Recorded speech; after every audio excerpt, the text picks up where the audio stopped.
Hey guys! Tonight, we journey into a world where your stomach grumbles louder than a trebuchet on launch day, because food in medieval towns was frankly a brutal experience. You trudge awake on a straw-filled pallet in a cramped hovel, the sour stench of yesterday's bread still clinging to the air. You probably won't survive this without at least one existential cringe at dinner. So before you get comfortable, take a moment to like the video and subscribe, but only if you genuinely enjoy what I do here. And hey, drop your location and local time in the comments. I'm genuinely curious if it's breakfast or bedtime where you are. Now dim the lights, maybe turn on a fan for that soft background hum, and let's ease into tonight's journey together. Your eyelids flutter open to rough-hewn beams overhead, and the faint silhouette of the town gate beyond the single-shuttered window. You sit up, rubbing straw bits from your hair remnants from your luxurious bedding that doubles as a particulate exfoliant. The inn's communal room smells like damp wool and overheated livestock, a reminder that medieval tenements doubled as barns when the coin was short.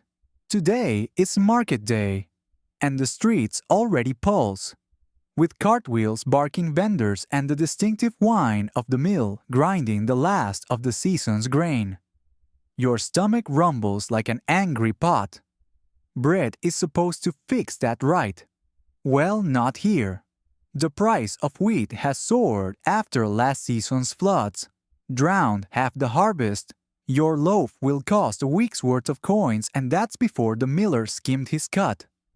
In 14th century Europe, grain shortages were so common that even basic rye and barley became prized commodities. Some towns adulterated their white bread with chalk or ground acorns to stretch rations.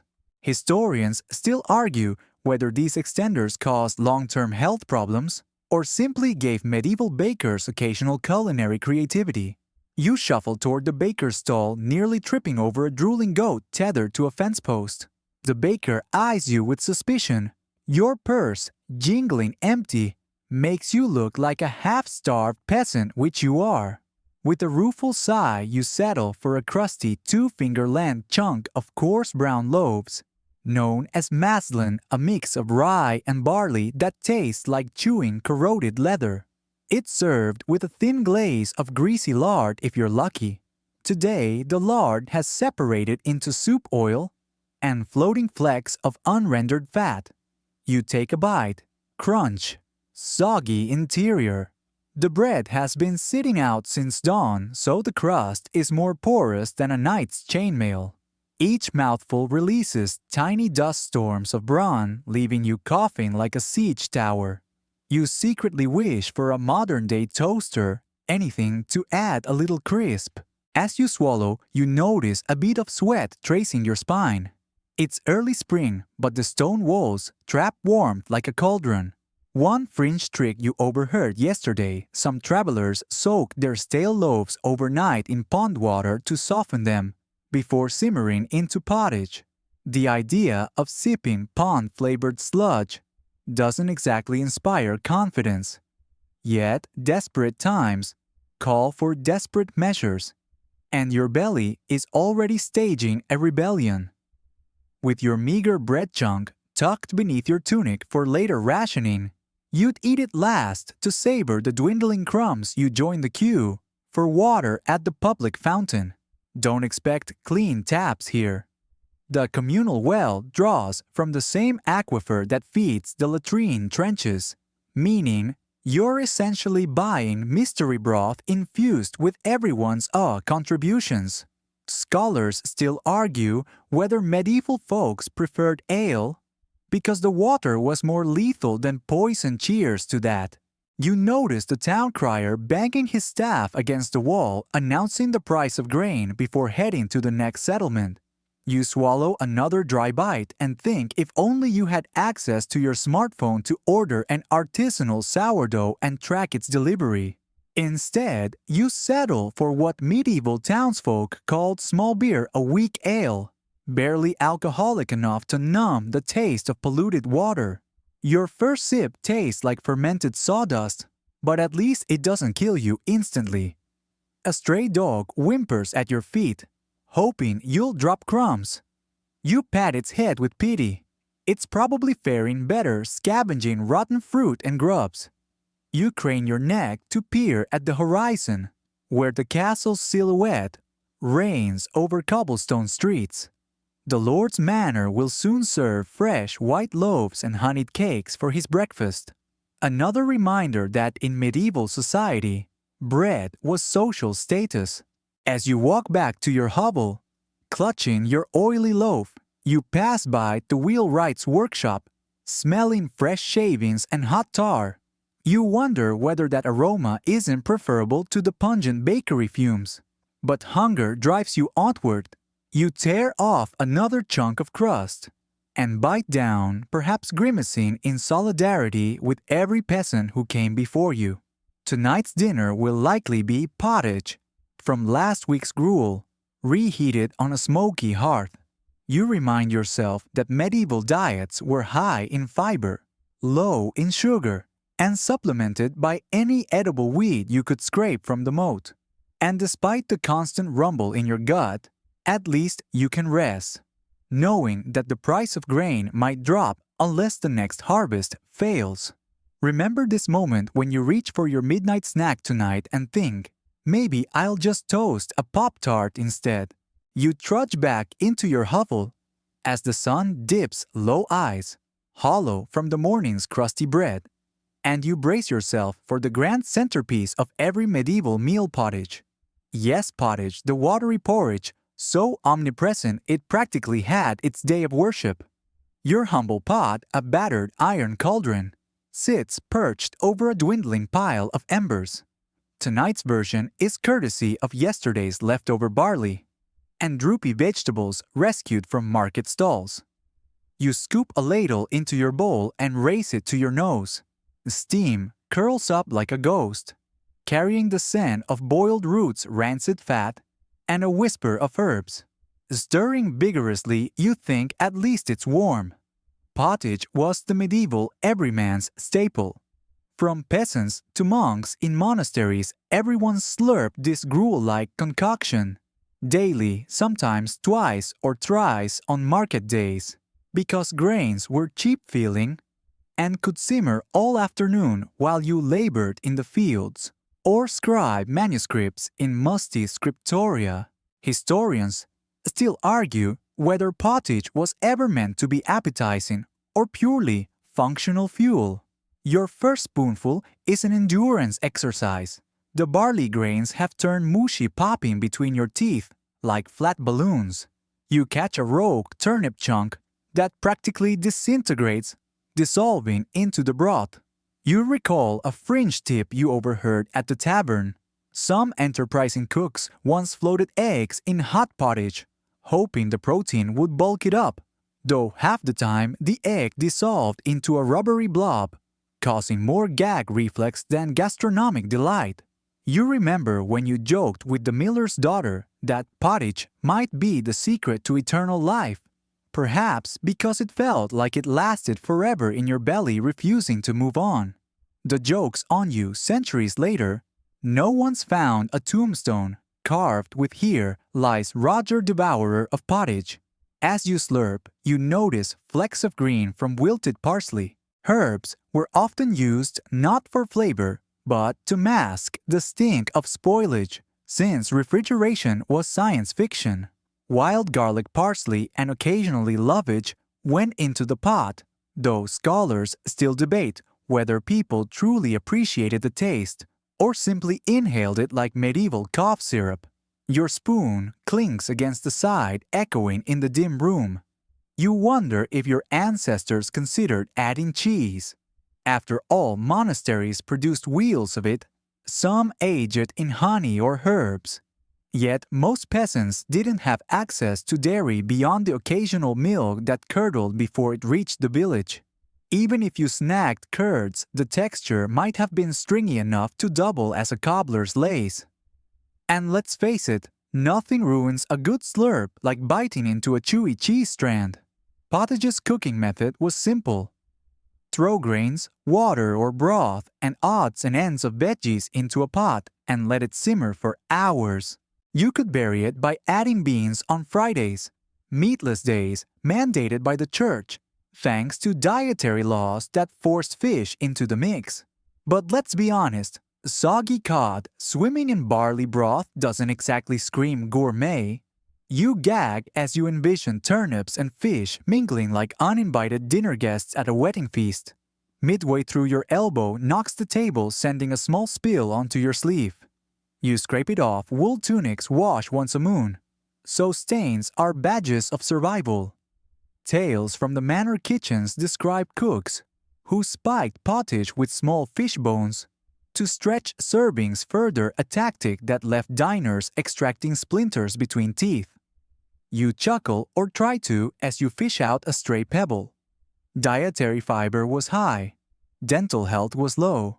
One mainstream fact to keep in mind: medieval pottage often included legumes, peas, beans, or lentils, providing vital protein when meat was scarce. This meant you ate the same gloopy consistency week after week, contributing to the stereotype of a gray, flavorless Middle Ages diet. But fringe eaters experimented too. Records mention honeyed pottage with saffron threads to celebrate holidays, a fleeting splash of luxury that cost more than a day's wages in saffron alone. Historians still argue whether medieval peasants ever actually tasted these exotic versions, or if such recipes were confined to cloistered noble kitchens. A stray beam of torchlight flickers across your bowl, illuminating tiny black specks, peppercorn remnants from last week's spice ration. Pepper was worth more than gold weight in some regions, so only the affluent could afford a pinch. You swallow, letting the spicy heat punctuate the blandness. If only you could sprinkle salt freely, but the so-called white gold cost more per pinch than your entire pottage ladle. As you near the bottom of the bowl, you find a twist of what might be nettle leaf. Foraging was a peasant's secret. Dandelion, greens, wild garlic, and nettles were added to boost nutrition and flavor, though novices often learned the hard way which mushrooms caused hallucinations instead of hunger relief. A cautionary tale indeed. You don't want to recall the night you mistook death-cap mushrooms for tasty chanterelles. You finish the last drop, licking your bowl clean like a famished puppy. A fleeting sense of accomplishment washes over you until the emptiness in your belly reminds you tomorrow's breakfast will be more stale bread and, yes, pottage again. Tonight's dinner cost you next to nothing in coin but everything in dignity. Yet you consider yourself lucky. In harsh winters, some families subsisted solely on simmered roots and tree bark when crops failed, a reality so bleak that even medieval poets declined to write about it. You rise, carefully placing the empty pot by the hearth. The embers wink out, leaving you in quiet darkness. In the silence, you catch the muffled snore of your neighbor, another survivor of the day's culinary torments. You lie back on your straw-pallet stomach, full enough to sleep, yet hollow enough to dream of buttered toast and fresh fruit. As you drift off, remember this is just section 2 of your medieval feast or famine. Tomorrow you'll face meat scarcity and wonder why you ever thought pottage was bad. You roll out of bed before dawn's pale light seeps through the single shutter, the lingering aftertaste of yesterday's pittance still in your mouth, and you steel yourself for the rarest commodity of all in this era, meat.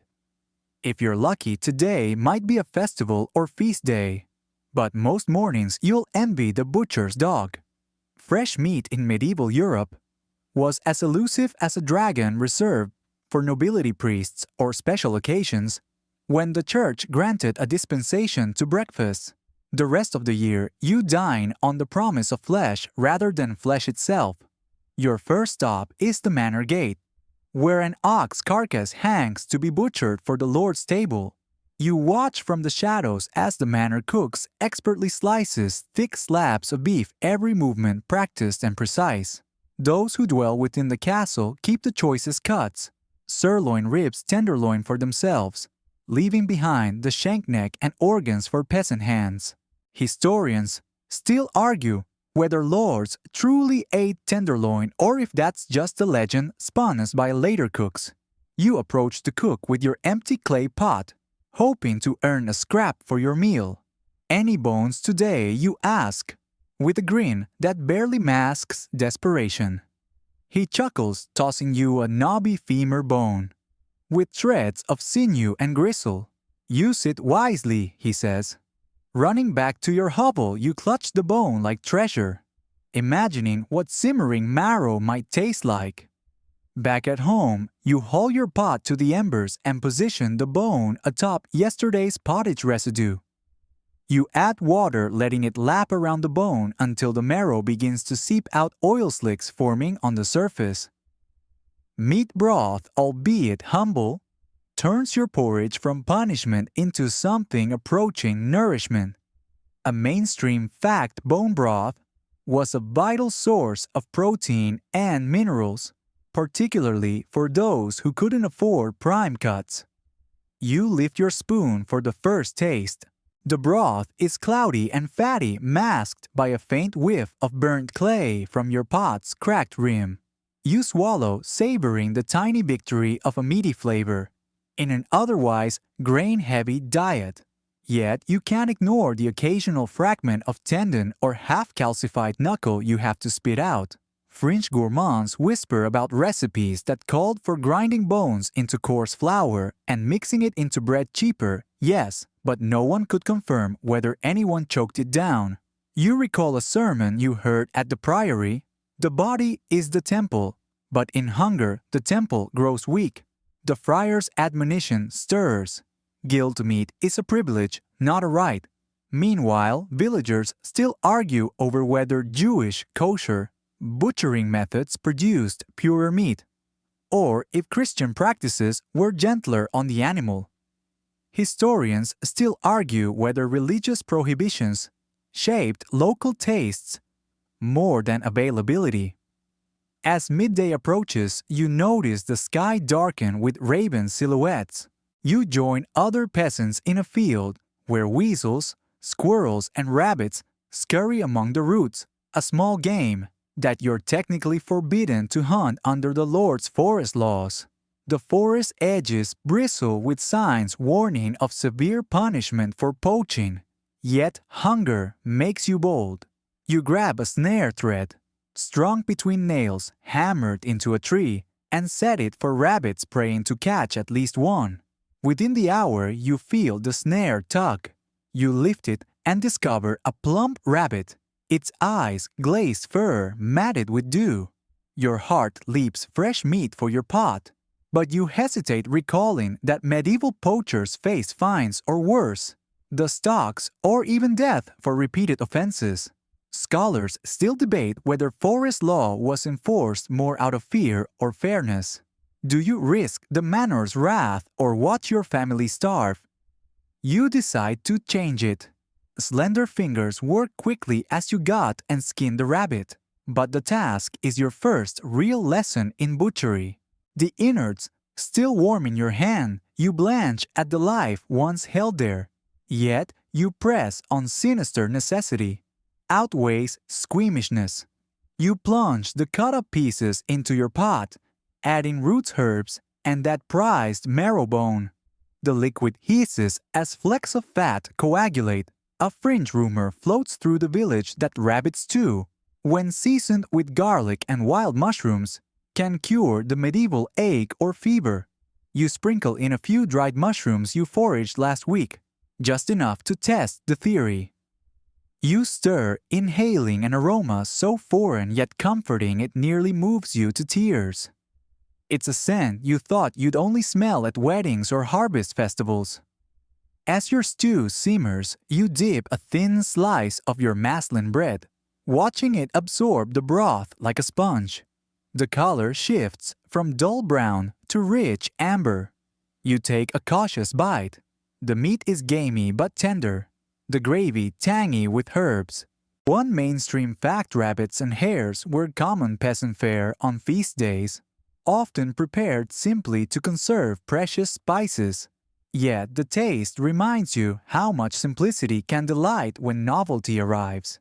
Still, the debate on whether rabbits were considered vermin or delicacies continues among scholars. Some records list them under pests to be culled. Others elevate them to noble fare at banquets. You shrug so long as it fills your belly. Tonight, you don't care if it's vermin or beetles. Night falls and you tuck into your rustic feast, savoring each morsel like it's honeyed meat carved from a unicorn. The marrow bone is the final course. You crack it open with a scrap of wood, scooping marrow onto bread. The richness coats your mouth, eclipsing weeks of meager fare. As you rise from your stool belly finally sated, you reflect on how meat status defined social strata. While the Lord's Hall streamed with venison boar's head and capons, your humble rabbit stew felt like a royal banquet, a reminder that in medieval times, even the smallest taste of meat was a treasure. Tomorrow you'll face the perils of spoiled provisions and the rancid world of unrefrigerated food. But tonight, you rest easy, stomach full, and dreams spiced with hope. You awake to a morning so muggy the air clings to your skin like damp wool, and your stomach churns in anticipation only to remember that yesterday's pottage pot is still half full, and now smells like a medieval footlocker. Without refrigeration, your food has been playing host to every living organism in the room. You shove aside the grim thought and steel yourself. Today, you tackle spoiled provisions. Your first stop is the communal pantry, a lofted wooden shelf above the hearth, where everyone's leftovers mingle in a rancid orchestra. You reach for your clay jar of pickled cabbage only to recoil as a cloud of sour gas escapes the cracked seal.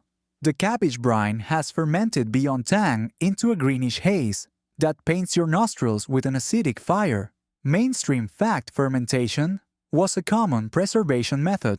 Sauerkraut, pickled onions, and turnips helped store vegetables for winter months. Historians still argue whether the health benefits outweigh the risk of botulism-like poisoning. You set the jar down, heart-pounding, and peer inside a basket of apples the baker tossed your way yesterday. The outer skins are marred with brown blotches and soft spots camouflaged by a thin veneer of mottled bloom. You bite one out of desperation. It's like sucking on a sponge soaked in vinegar and rot.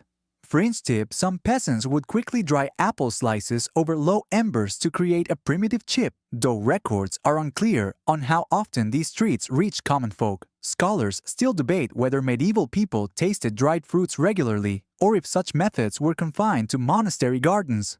Turning to the meat shelf, you find yesterday's bone broth, now a gelatinous mass adorned with fuzzy tufts of mold in hues, from white to slate blue. You peer closer, wondering if a single strand of mold is enough to kill you outright. Science fiction it may be, but medieval cooks relied on appearance and smell to judge edibility, and if it passed the sniff test, they risked a bite. You consider scraping off the moldy bits. Rumor has it that a knife scrape and quick reboil could render some foods safe again, though you aren't eager to test that theory on your gut. Your eyes flick toward a row of smoked fish hanging above the hearth. They glint in the firelight, their skin taut and glazed. You reach up, elbow catching the lowest fish and sending it tumbling into a pile of grain sacks below. You inspect the fallen fish. The head is intact, but the tail end is perforated by tiny weevils that have tunneled through the flesh. A mainstream fact: smoking was vital for preserving meat and fish, but it only delayed spoilage and often trapped insects inside. Remarkably, entomologists have found insect fragments in preserved fish remains from medieval sites. Historians still argue whether peasants consumed these unknowingly or painstakingly removed every worm. You decide to hang that fish back up. Nobody likes a squeamish cook, and instead grab a chunk of aged cheese from under your tunic. The wheel's rind has crystallized to a tough shell, and inside the paste has separated into oily pockets and chalky veins. The flavor, a potent combination of sour milk and barnyard funk. French gourmands spoke of rubbing cheese wheels with vinegar or wine to revive them, but such luxuries were for the manor spoiler. Scholars still debate whether these methods were widespread or just anecdotes recorded by monastic chroniclers. As you survey your options, the sun climbs higher, and the room warms. You realize that even in autumn, without proper insulation, the pantry becomes a microbial petri dish. You decide to cook what you can before it's overtaken by life forms you can't pronounce.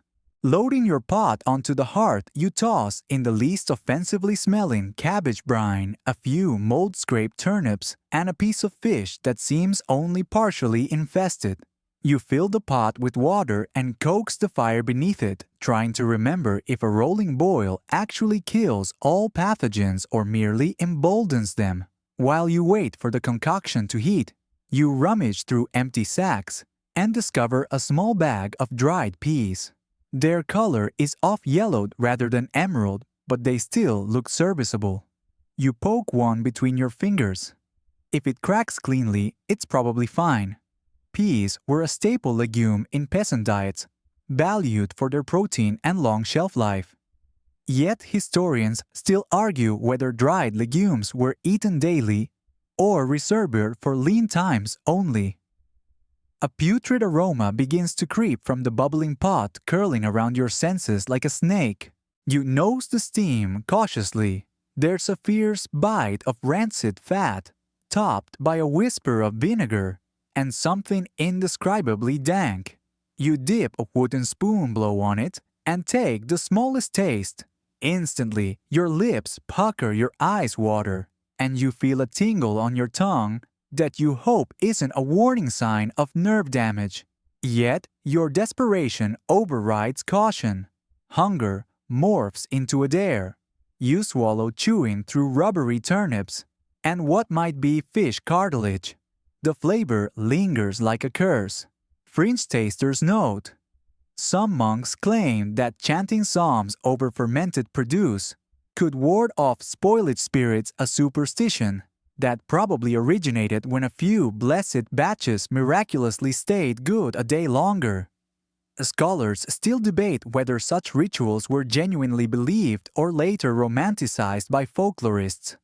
As you eat, you recall overhearing travelers mention new cheese, a fresh dairy product eaten within days of milking. You wonder how ephemeral that delight must have been. Without ice houses, fresh cheese could spoil in a single afternoon. Mainstream fact dairy preservation was a constant battle. Milk turned to butter, then buttermilk, then rancid solids.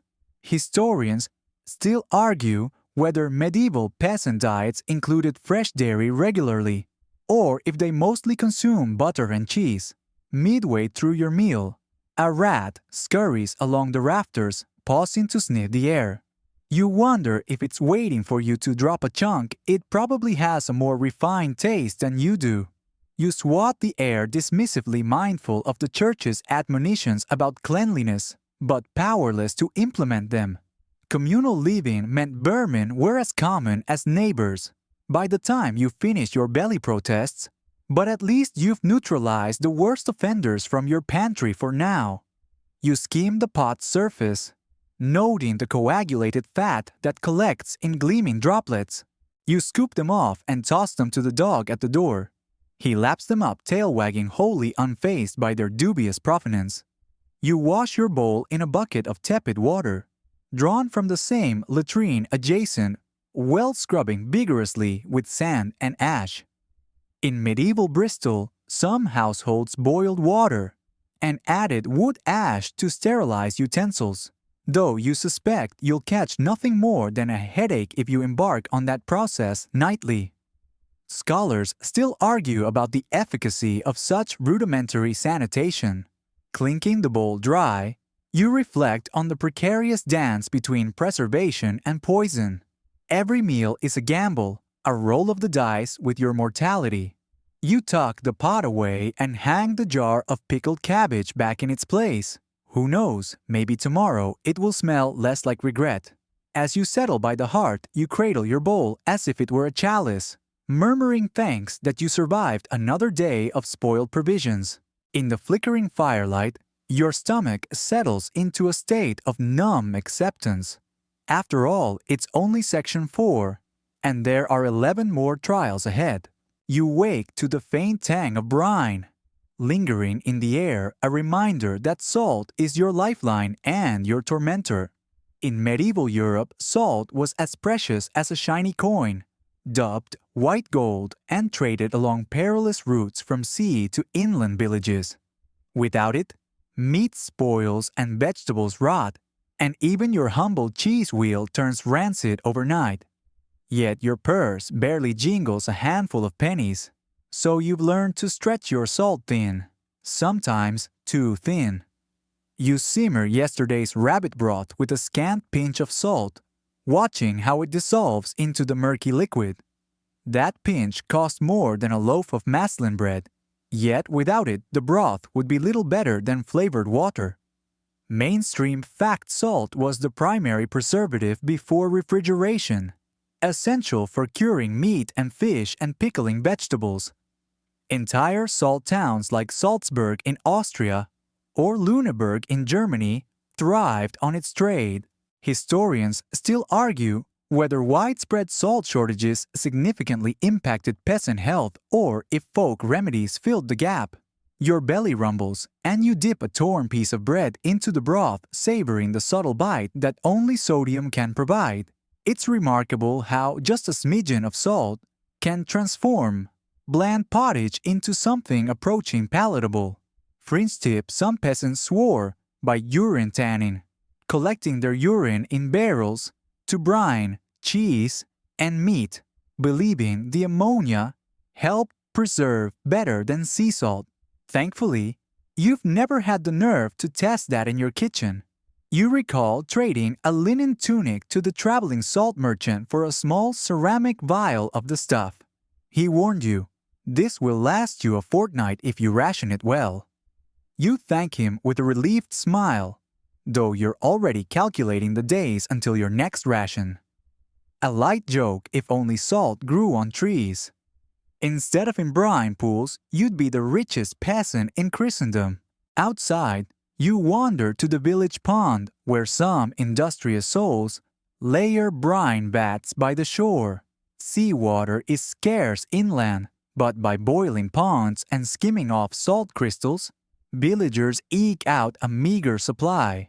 You crouch beside a blacksmith's forge, collecting steam-condensed drips from the spout too little for meaningful preservation, but enough to flavor tonight's meal.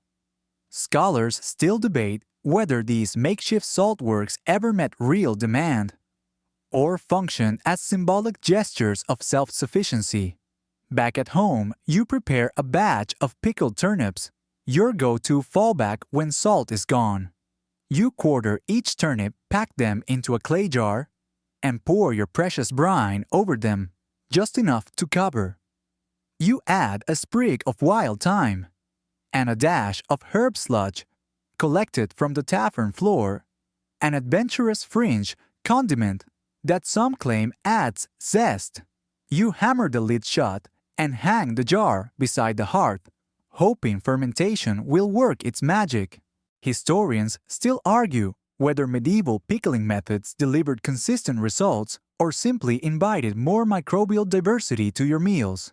You chuckle wearily as you imagine the jar burping and bubbling overnight, possibly unleashing a tangy revolt of lactic acid bacteria. A second light joke, perhaps one day you'll open it to find turnips, transformed into the world's first sauerkraut, though your odds feel about as good as winning the Lord's lottery. Meanwhile, you remember a story passed down by a wandering monk that salt was so revered that entire monasteries maintained secret salt cellars guarded by oaths of silence. Only the abbot and cellarer knew their location, ensuring the cloister kept its provisions during sieges.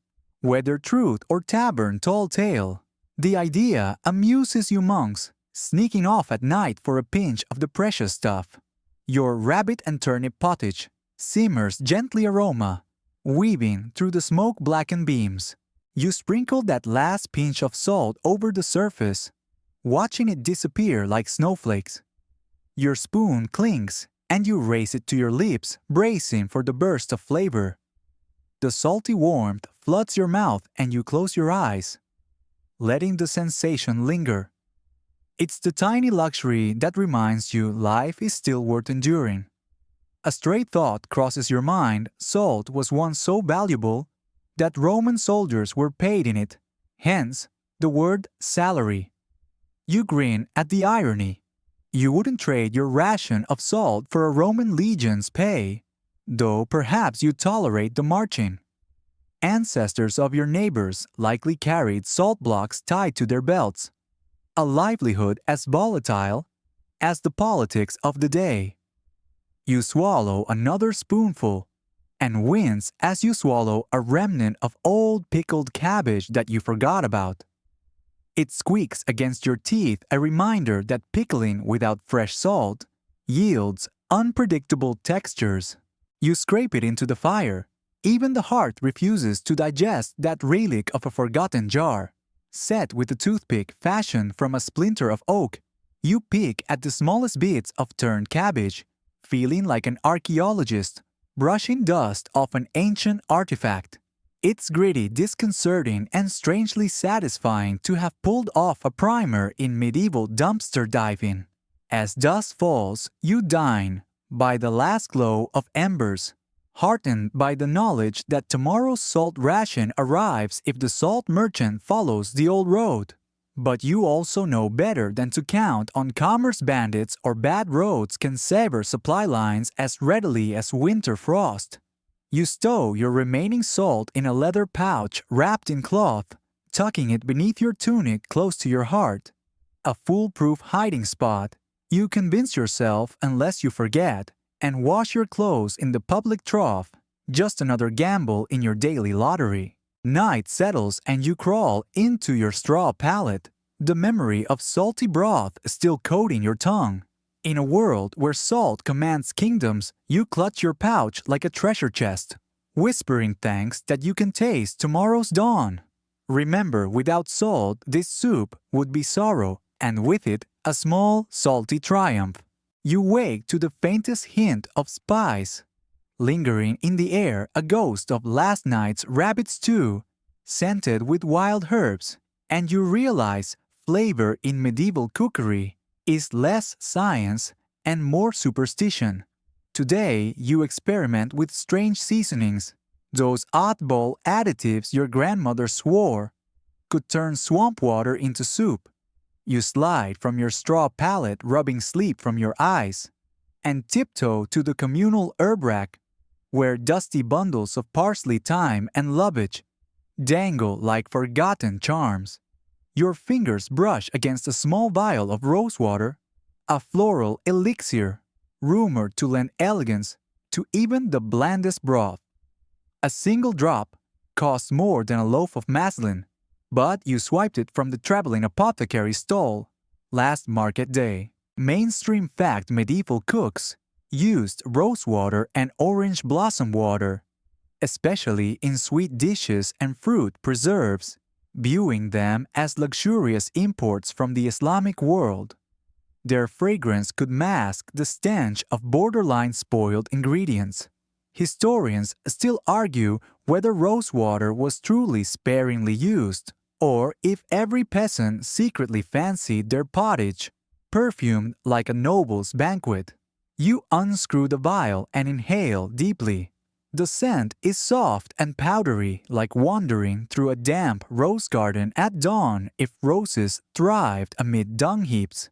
You drip a solitary bead into your leftover pottage, Immediately, steam surges upward, carrying petals of aroma that swirl around your nostrils. You close your eyes, savoring the short-lived bloom. A fringe tip you once overheard claimed that monks use rosewater to bless cheese wheels, believing the sanctified scent warded off devil molds. Scholars still debate whether such rituals were widespread piety or monkish marketing. Your first spoonful is an adventure. The floral note flirts with the earthen barley, creating a bizarre tango of flavors. It's so peculiar that you hesitate, but hunger wins. You slurp the rosewater, coating your tongue with a perfume haze. Unexpectedly, it doesn't clash. It balances the sour edge of your pickled turnips. You nearly giggle audible mirth in a medieval hovel. And remember that time you joked with the apothecary about using rosewater as shower gel. Not advisable, though, considering water sources here. Buoyed by that success, you rummage through a leather pouch for crushed grains of paradise, a peppery spice from the exotic Sudanese coast. It was a gift from a peddler who claimed it cured gastric phantoms. You sprinkle a pinch into your bowl. The heat kicks in, tingling your lips like a gentle electrical jolt. You cough, smacking your lips' eyes, watering a reminder that medieval spice trade inequalities meant only the affluent could afford more than a grind or two. A light joke: if grains of paradise were any more precious, you'd need a night's ransom to season your tea. Next, you eye a small smoked fish you saved from yesterday's pot just ahead. You remove the eyeballs, toss them to the dog, and flake the fish into tiny shards. Fish sauce, you recall, was a fringe condiment in earlier Roman-inspired recipes, garum, a fermented fish paste so pungent it set noses twitching. Some experimental kitchens still attempted a version of it. You stir those flakes into your pottage as a test, though no one's truly sure if medieval Northern Europe ever widely adopted garum, or if it remained a Mediterranean mystery. Historians still argue whether the technique ever crossed the Alps or remained confined to coastal villas. Your melange of rosewater, grains of paradise, and fish sauce simmers together like a mad alchemist's brew. Steam rises in colorful ribbons of scent. Floral, peppery, briny, and olfactory carnival that confounds your senses. You spoon up a taste bracing as the flavors crash together. The rosewater's sweetness cuts the fish sauce's funk, while the grains of paradise provide a ticklish warmth. It's wildly discordant, and you nearly spit it out until your growling stomach reminds you that discordance is a luxury most days. You lean against the hearth, wiping sauce drips from your chin, considering the curious lengths medieval cooks went to mask spoilage or elevate the mundane. Fringe gourmands whispered about saffron threads used to color pottage golden and conceal off-colors, though saffron's price rivaled that of silver. Some claimed a single strand could transform stew into something fit for a baron's table. Scholars still debate whether saffron ever made its way into peasant kitchens, or if the legends belong strictly to noble cookbooks. A stray beam of morning light catches on a copper pot reflecting rainbow hues. You recall that in some households, vinegar was dyed red with madder root to imitate expensive verjuice unripe grape juice when red wine was unattainable. Vinegar itself was a common byproduct of spoiled wine, practical and biting. You add a drizzle to your potion and wince. The sharp tang enlivens the broth but also stings the back of your throat. You cough politely, hoping the neighbors don't mind. Despite the chaos of tastes, you find yourself surprisingly invigorated by this aromatic anarchy. You lift the bowl to your lips again and note how the rosewater and vinegar mingle, edging out the barley's bland base. It's like attending a masquerade ball for your taste buds. You're not entirely sure who's under the mask, but you're intrigued. As you finish, you muse that, in medieval feasts, every spice, herb, or flower was an act of theatricality as much as a culinary choice. Whether it was to impress guests or hide the tang of dubious meat cooks wielded seasonings like sorcerers. A light joke tickles your lips if only you could fling rose water at your problems and make them vanish, though frankly, that bile cost a month's rent. You stand cradling the empty bowl as if it were a chalice of bizarre delights and rinse it in tepid water. Always the same risk, always the same thrill. Outside the village, children chase chickens, their laughter bright against the smoky backdrop. You step out inhaling fresh air to cleanse your palate and glance at the horizon where the castle's banner flutters. Even the Lord's court would envy your experimental zest if they could survive a single spoonful.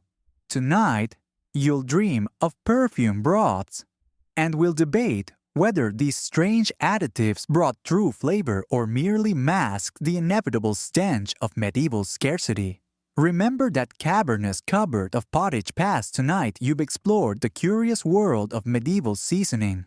You rise before dawn's chill has fully lifted each breath a visible puff, and you brace yourself for the medieval dining experience, where plate etiquette is non-existent and hygiene is, well, an optional extra. Communal eating is the rule. Shared trenchers of stale bread serve as your plates, and a single wooden spoon sometimes does double duty for a table of 5. You probably won't survive this without catching at least one mysterious rash. You settle at the long oak board alongside 4 other villagers' elbows, nearly touching. Your trencher, a thick slab of coarse rye bread, squeaks beneath the weight of yesterday's pottage remnants. Mainstream fact trenchers were edible plates, soaked in gravy or sauce during the meal and then eaten or given to the poor as alms afterward. Historians still argue whether most peasants consumed their trenchers or used them merely as disposable tableware. A roving cat leaps onto the table, weaving between boots and skirts, sniffing for dropped crumbs.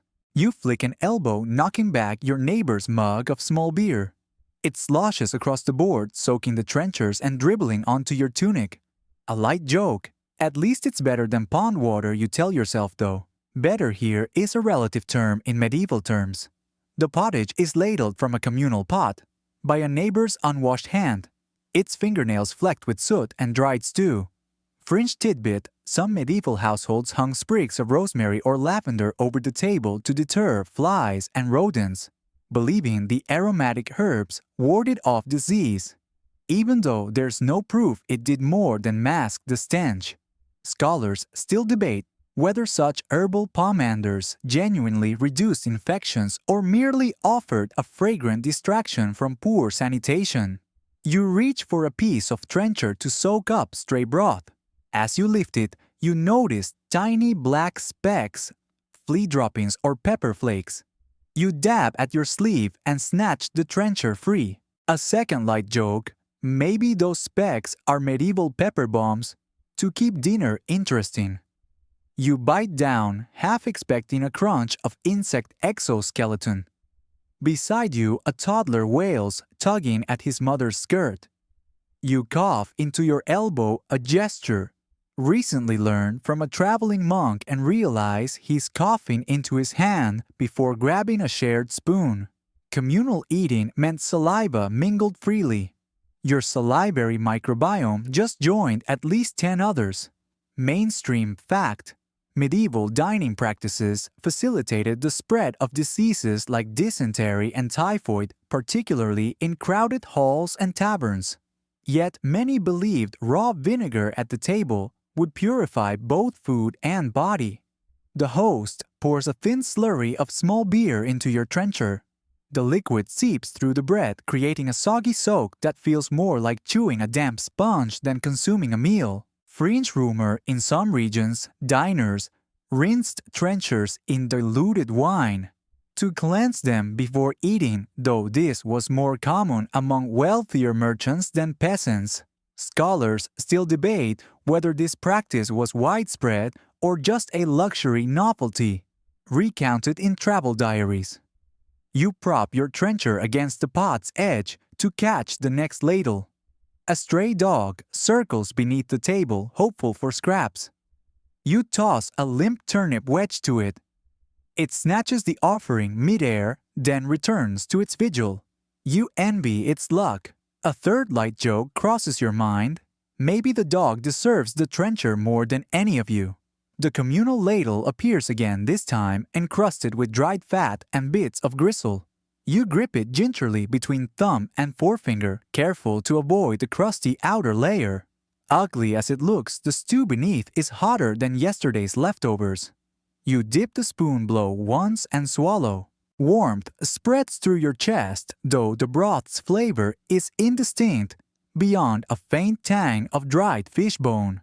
You exchange nods with the miller's wife, who offers you a hunk of aged cheese in return for a piece of your trencher. A trade is common: cheese, salted fish, hop shoots, anything to vary the monotony. Mainstream fact, medieval bartering systems often included food exchanges with cheese and ale, serving as de facto currency among villagers. Historians still argue whether such informal economies were more resilient than coin-based markets during famines. While eating, you notice a stew of fleas crawling across a neighbor's tunic. With a swift flick, they leap onto the table, scattering onto trenchers and into bowls. Your heart jumps. You slap your thigh, sending half a trencher sliding into a puddle of spilled beer and inevitably into the dirt floor. You fish it back out, dust off the grime, and shrug it's still food. A fringe tip you once heard suggested soaking trenchers in vinegar water before eating to repel insects. The sour tang might also mask the flavor of worms. You toy with the idea but decide that trenchers are best left unsoaked. You need every bit of substance they offer. Scholars still debate whether medieval folk employed such vinegar baths routinely, or if it was just a curious footnote in manor inventories. Your trencher finally gives out, collapsing into a soggy wad. You lick your fingers, savoring the final drop of broth, and wish for a clean plate, preferably ceramic. Yet you remind yourself, plateware was expensive and only the gentry could afford real dishes. A light joke: if I ever invent disposable plates, I'd make a fortune. Imagine a trencher that dissolves after one use. You stand and bow to the neighbor, whose ladle you borrowed, offering thanks and a small curtsy. He grins, bearing a broken tooth, and slaps you on the back. The jolt nearly sends you reeling. Communal meals were as much about social binding as nutrition sharing, physical space germs, and gossip in equal measure. As you step away from the table, the sun peeks through the doorway, promising warmth but also revealing the layers of grime on your hands. You resist the urge to wash until you reach the water trough outside, where everyone rinses their mugs and hands in a communal basin. You dunk both hands, rub vigorously, and watch as the water turns murky. Scrubbing ash into the mixture was a crude, early hand soap, but you suspect you'll emerge no cleaner than you went in. You shake out your sleeves, sending a plume of dust and crumbs into the air. You feel better, at least cleaner than the trenchers you just disassembled. However, you know your clothes will not see a proper wash until Monday market, when the washerwoman passes through. Until then, your tunic remains a tapestry of stains and mysteries. As you wander back to your hovel, you reflect on the paradox. The very act of nourishing the body spreads disease. Yet, without communal dining, isolation and hunger could kill you faster. The lack of hygiene was a gamble everyone tacitly accepted. The shared trencher was a symbol of communal survival, albeit a germ-ridden one. You arrive home, stomach settled but immune, defenses likely compromised, and you drop onto your straw pallet, feeling the grit of breadcrumbs embedded in the fabric beneath you. You wonder if tomorrow's meal will offer less microbial risk, or if you should just train the dog to eat first and follow its lead. In the dim light, you close your eyes and whisper, "Thanks, that at least you survived the table manners of medieval times." After all, it's only Section 7, and there are 8 more challenges ahead, plus the final feast day fantasies. You awaken to the low toll of the parish bell, its somber chime, reminding you that today is a fasting day, one of the many in medieval Christendom, when church law transforms your stomach into a test of piety. No meat, no dairy, no lard, just fish grains and whatever your ingenuity can muster. You pinch your tunic sleeve, steeling yourself for a day of lean fare that proves both your faith and your tolerance for culinary austerity. Fasting days decreed by the Church and observed on Wednesdays, Fridays, and during Lent turn everyday meals into penitential exercises. Mainstream fact canon law of the 12th century required laypeople to abstain from all animal flesh on designated days, though the nobility often skirted rules via loopholes or papal dispensations. Historians still argue whether fasting laws truly reduced meat consumption among the lower classes or if peasant diets remained largely unchanged, relying instead on economic necessity to limit flesh. Your first challenge is breakfast. You shuffle to the hearth and retrieve last night's loaf of muslin hard as breviary pages after a half week. You slice off a sliver and spread it with a wad of pine nut paste, a fringe condiment rumored to mimic the richness of butter when no dairy is allowed. Pine nuts foraged by woodland children were often crushed and mixed with honey to create a creamy slab. Though records are spotty on how common this practice was among peasants, scholars still debate whether pine nut paste was a widespread staple or a rare treat reserved for festival fasts. As sunlight filters through your shutter, you sip a warming bowl of fish broth. A single herring lightly smoked and boiled with root vegetables provides the day's protein. Mainstream fact salted or smoked fish was the primary meat substitute on fasting days with cod herring, and occasionally eel featured at tables from Scotland to Spain. Historians still argue whether preservation techniques varied significantly across regions or if coastal methods dominated inland kitchens via trade networks. You nibble your pine nut slathered bread and contemplate the irony: fish swims in water. Yet, medieval theologians wrestled with whether fish counted as flesh. Some clerics argued that fish, lacking warm blood, fell outside the prohibition on flesh meat. Fringe debate, select monastic orders even crafted pseudo-meats from seitan-like dough, flavoring it with seaweed and fish gravy to create mock poultry for devout vegetarians. Scholars still debate how widespread these proto-vegan experiments were, or if they were confined to scholarly refectories. Mid-morning, you join the fishermen at the pond casting a simple net from twine woven by your neighbor's daughter. Today's catch is modest: 2 small roaches and a single perch. You gut and split them, tossing the halves into a pot of boiling water, seasoned with parsley and a pinch of salt.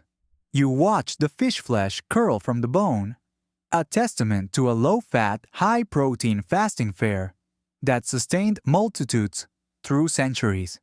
You recall a conversation with a traveling merchant who claimed that eels were the aristocrat's fish of choice, on fast days prized for their oily flesh and perceived luxury. Recovering from his pitch, you wonder if eel ever really graced common tables, or if it remained a delicacy confined to royal kitchens.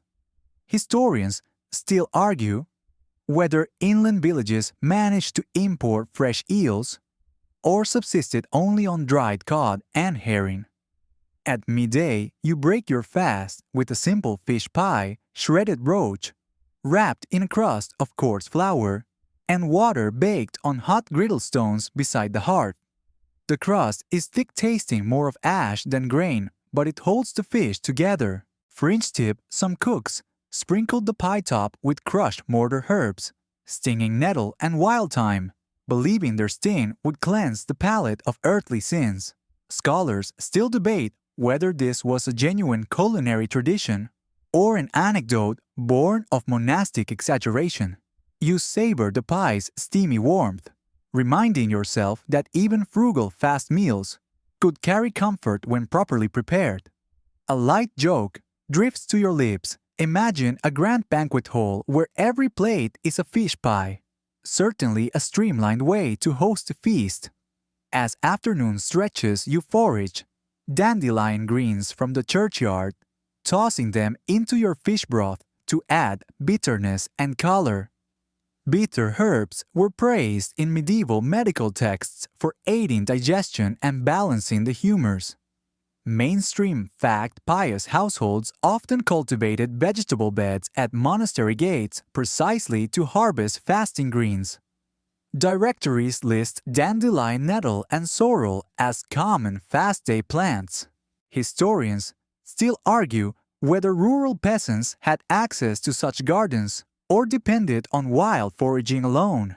You sip the enhanced broth, the greens, floating like tiny oars in a brown sea, and reflect on how fasting laws reshaped food culture, encouraging innovation in the absence of meat.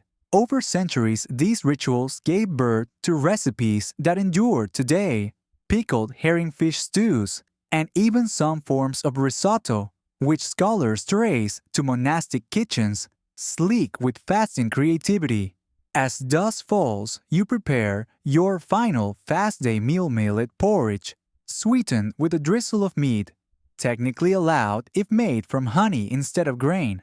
The porridge is lumpy, clinging to the bottom of the bowl, but the sweetness of fermented honey cuts through its blandness, an edible benediction after a day of restraint. Fringe lore: certain orders insisted on chanting psalms between bites to sanctify the meal, though whether this was common parish practice or monastic exclusivity remains contested. Historians still debate the extent of liturgical dining rituals outside cloister walls. You lean back on your pallet belly, warmed but not overfull, and consider the paradox: by abstaining from meat, you gained new tastes and textures that lifted your spirit even when your body ached for lard. The Church's mandates, though burdensome, forged a culinary identity, still visible in modern fasting traditions. Tomorrow, you'll venture into the woods to scavenge forbidden fare, where foraging meets feasting in a dance of necessity. But tonight, you feel a humble satisfaction. Your faith tested not only your soul but your palate, and you emerged with a small triumph of flavor and discipline. You rise before the roosters herald the dawn. Your cloak is drawn tight against the morning chill, and you slip into the mist-shrouded woodlands beyond the village confines. Today's quest is both necessity and rebellion, foraging for forbidden fare. Under feudal law, the Lord's forest is sacrosanct, and commoners risk fines or worse for plucking mushrooms or snaring hares. Yet your empty stomach leaves little room for morality.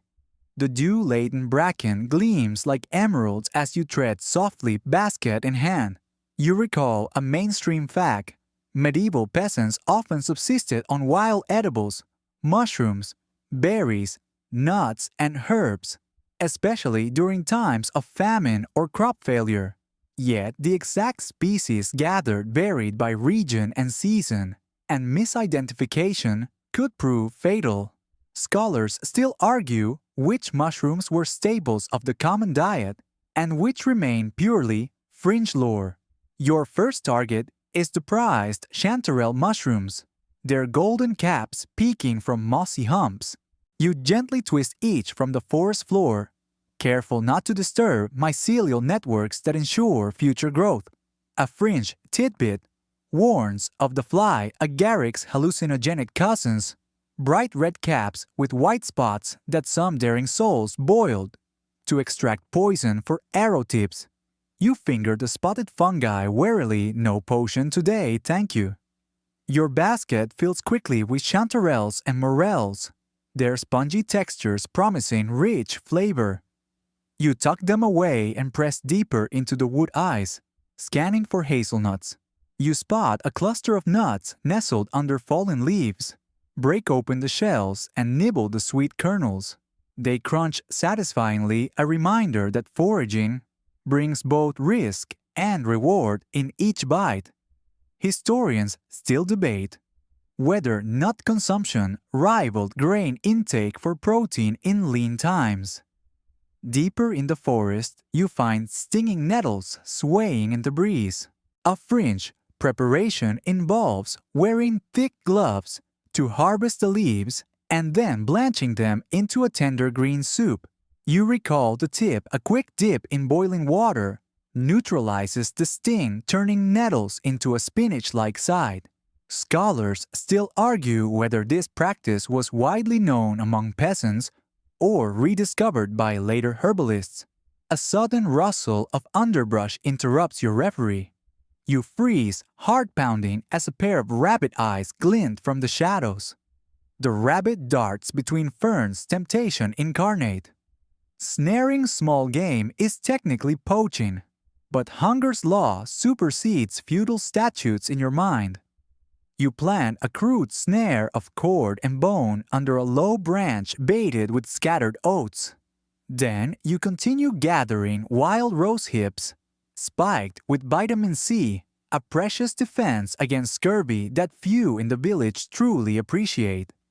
Your basket now weighed down with forest bounty, you linger by a stream to rinse your harvest. The water runs cold and clear, almost shocking compared to the latrine-flavored well water at home. You sip deeply, savoring the purity before dunking mushrooms and hazelnuts to wash off soil and insects. Fringe enthusiasts suggest soaking rose hips overnight in ale to create a tart festive brew, a luxurious experiment beyond most peasants' means. As you prepare to return home, dread flickers in your chest. The Lord's gamekeeper patrols these woods, his horn echoing through the trees. Getting caught would mean confiscation of all you've gathered and a fine that your family cannot pay. Yet you press on baskets slung over your shoulder, mind racing with tactical routes back to safety. Scholars still argue whether game laws were enforced uniformly or selectively applied to quell dissent. Exiting the tree line, you pause behind the copse as the gamekeeper trots by his hunting hounds, sniffing the undergrowth. You hold your breath, heart hammering until the hound's barks fade and the rider disappears down the trail. You exhale, stepping into the open with relief. Your basket laden with chanterelles, morels, rose hips, hazelnuts, and nettles feels like a treasure chest.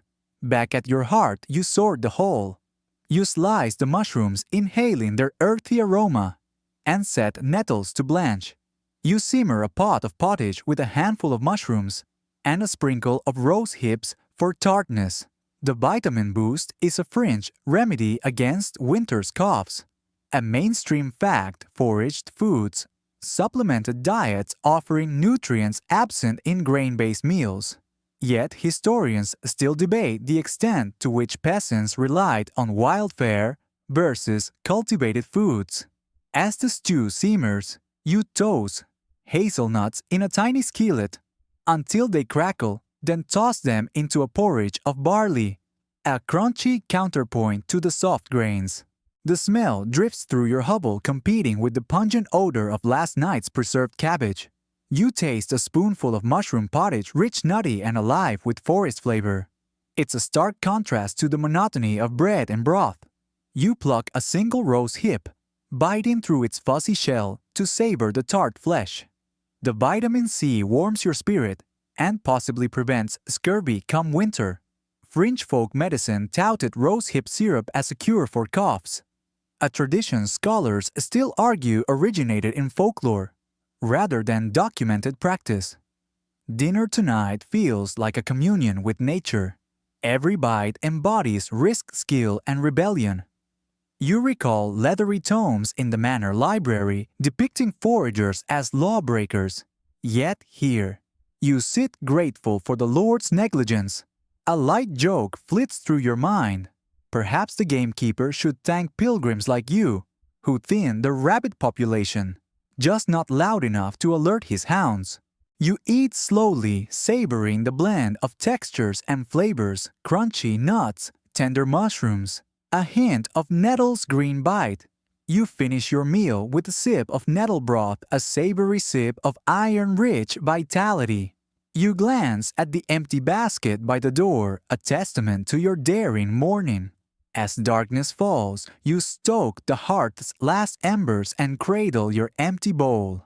The night air drifts in cool and clean, free from a pottage steam and pickled fumes. You lean back on your pallet chest, full of wild delights, and consider the precarious balance of surviving off forbidden fare. Tomorrow you'll glimpse the flamboyant world of spice trade inequalities, tasting pepper that cost more than your life savings. But tonight, you rest with gratitude and a touch of triumph, foraging in feudal shadows. You wake to the distant clatter of merchant wagons trudging down the dirt road, their canvas covers billowing like sails in a sluggish breeze. Today's quest is one of longing and astonishment, the world of exotic spices, those glimmering treasures more precious than silver in medieval markets.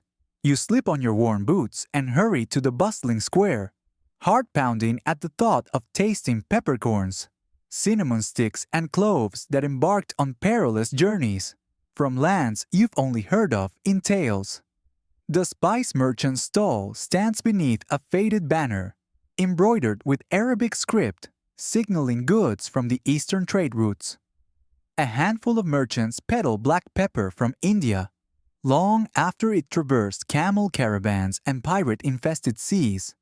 Mainstream fact by the 14th century, the spice trade connected Europe with Asia via the Silk Road and maritime routes, funneling precious aromatics into Venetian and Genoese ports. Historians still argue whether overland or sea routes dominated spice imports during different periods.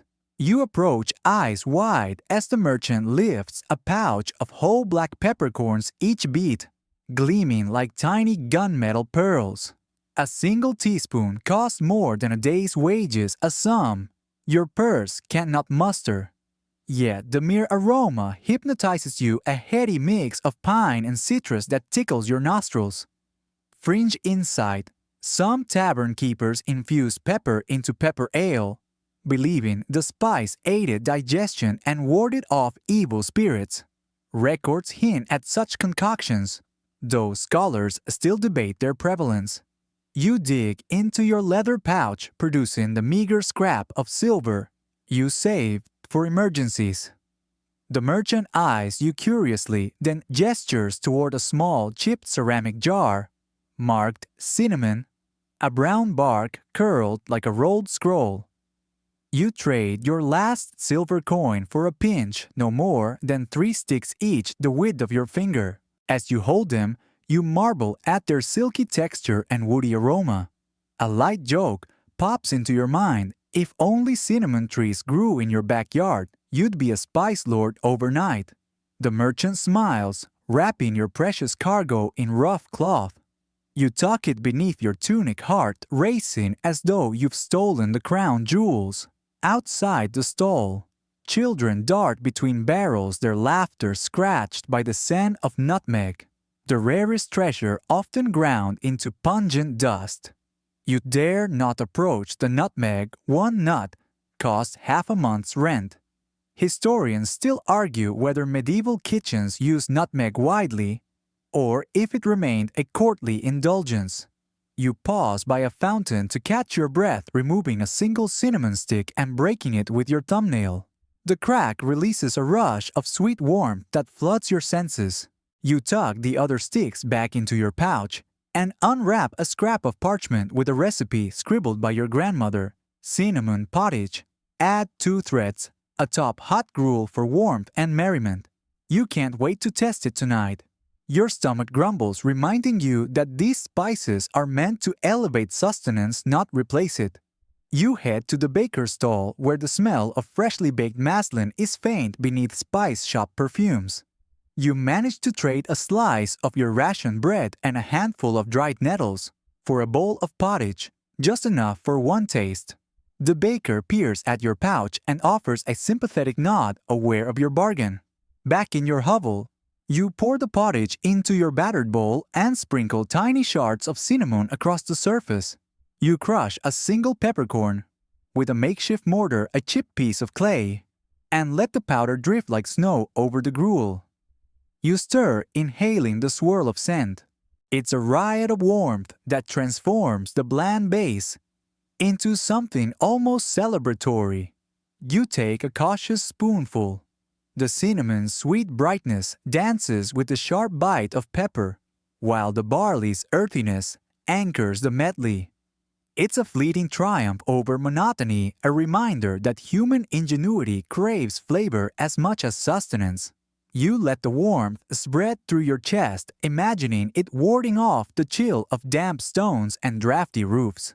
While you eat, you ponder the inequalities baked into these spices' journeys.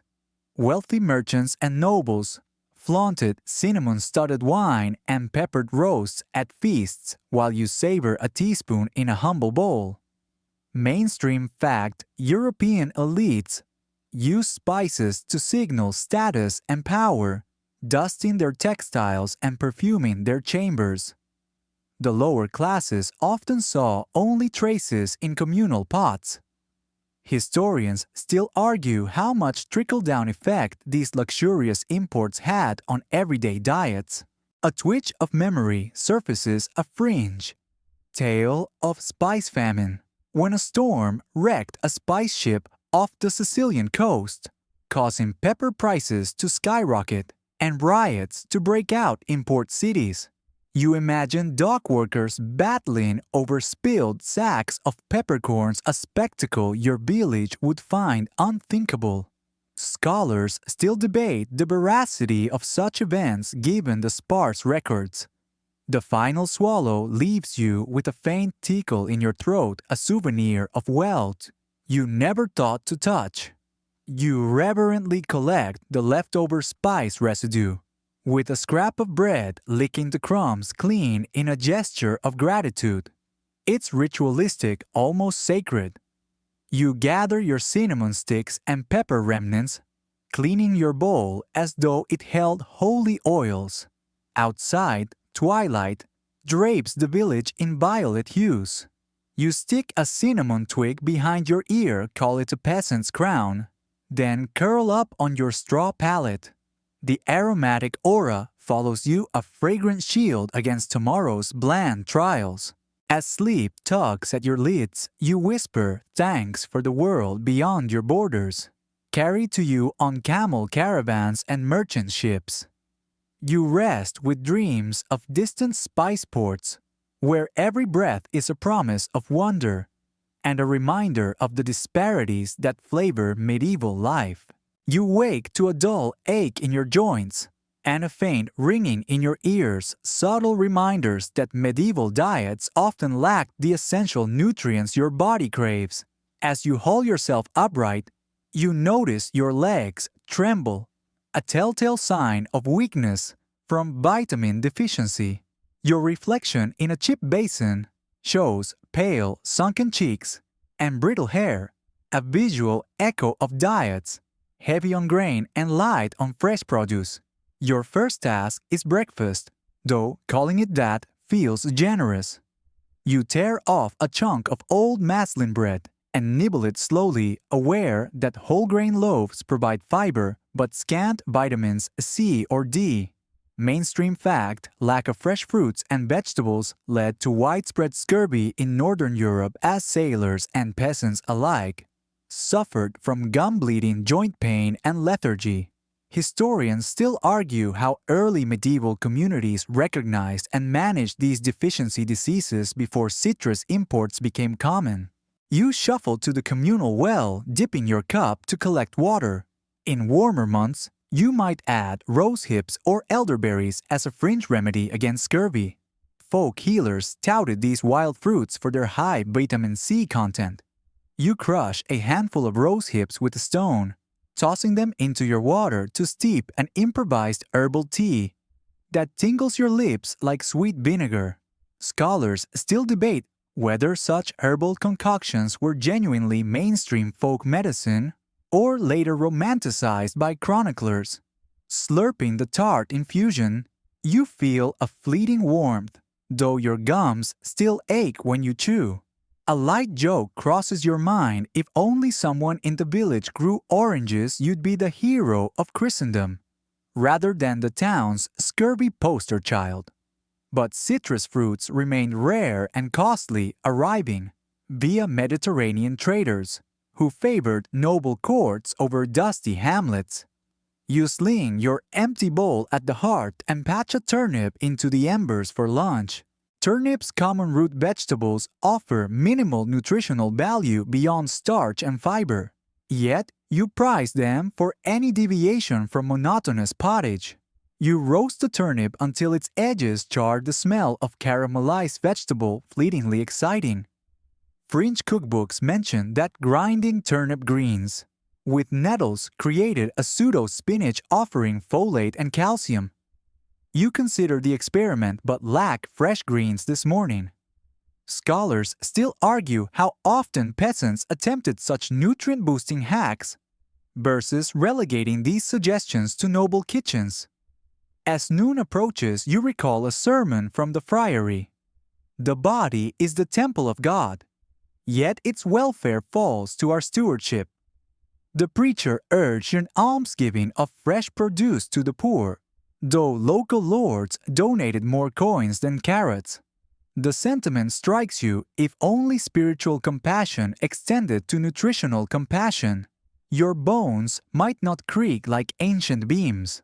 You wander to the market square, hoping to trade for greens. A vegetable seller displays wilted cabbage leaves, bruised carrots, and foreign onions. Their price has doubled since last season's poor harvest. You barter a half loaf of muslin and a scrap of smoked fish for several cabbage leaves, enough you hope to boil into a leafy broth. A mainstream fact: leafy greens provided iron and vitamins A and K, essential for preventing anemia and supporting vision. Yet, these perishables rarely survived long trips from field to table. Historians still argue how much produce reached peasant diets after spoilage and middleman markups. Back at home, you shred the cabbage and toss it into a pot with turnip scraps, nettle stems. You foraged last week and a pinch of salt. You recall a French remedy: adding a slug of meat to green broths was said to enhance iron absorption, making the meal more restorative. You drizzle a spoonful of fermented honey into the pot, letting it swirl among the greens. Scholars still debate whether medieval diners understood nutrient interactions or if such practices were later health folklore. Your stew simmers, steam curling like a promise of vitality. You dip your spoon into the green depths, inhaling a scent of chlorophyll and smoke. The first taste is bitter, but as you chew, the leaves break down into silky strands that coat your tongue with a faint sweetness from the meat. For a moment, you feel stronger, as if your legs might bear your weight without protest. Yet, as you spoon another mouthful, you notice the telltale signs of rickets in a neighbor's child, bowed legs, and pigeon chest, evidence of vitamin D deficiency. Historians still argue whether lack of sunlight from working in dim cottages or dietary insufficiency was the primary cause. You touch your shin, remembering the last brittle ache that kept you awake through the night. A fringe anecdote whispers that certain window glass makers added powdered bone to their panes, allowing just enough UV light to penetrate for vitamin D synthesis. You pause, imagining yourself basking in filtered sunlight behind the colored glass, an impossible luxury.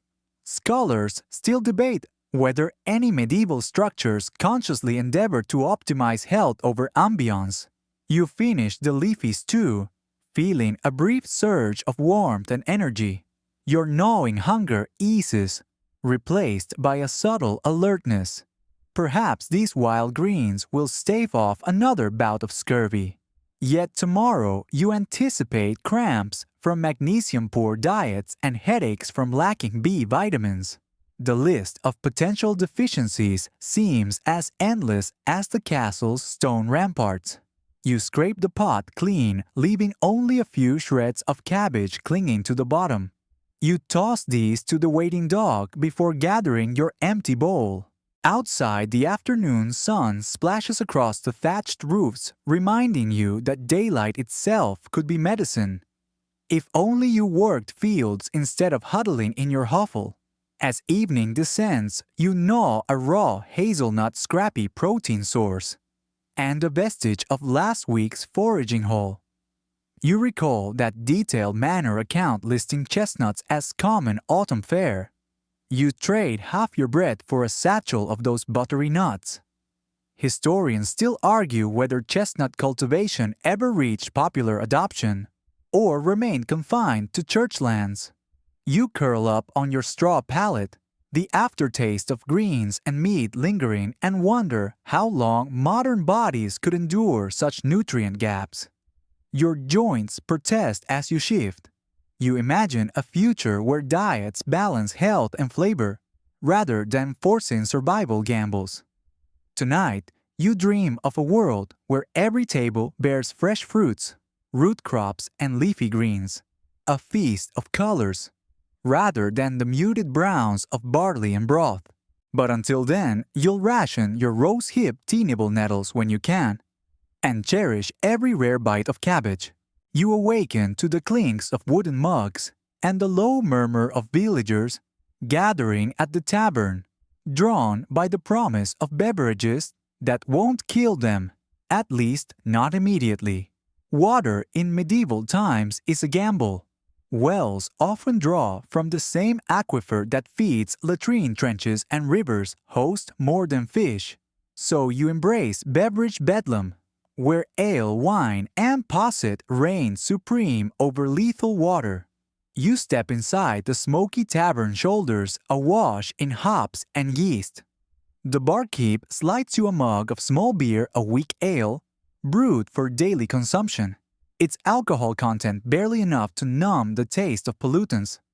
Mainstream fact: small beer, often less than 2% ABV, was safer to drink than water and provided calories and hydration. Peasants and children alike sipped it throughout the day.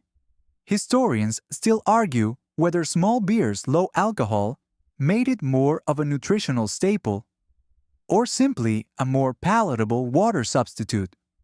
You lift the mug to your lips. The foamy head tickles your nose, and the first sip tastes like sour bread and damp earth, a comfort compared to undiluted pond water. You wink at the miller's son across the bar, who's nursing a chalice of claret pulled from a dusty barrel. A light joke escapes: "Must be nice to slurp grapes instead of germ juice, eh?" He grins, sloshing crimson droplets onto the wooden counter. Beside you, a traveler orders a posset, a warm curdled milk drink spiced with ale, wine, or mead.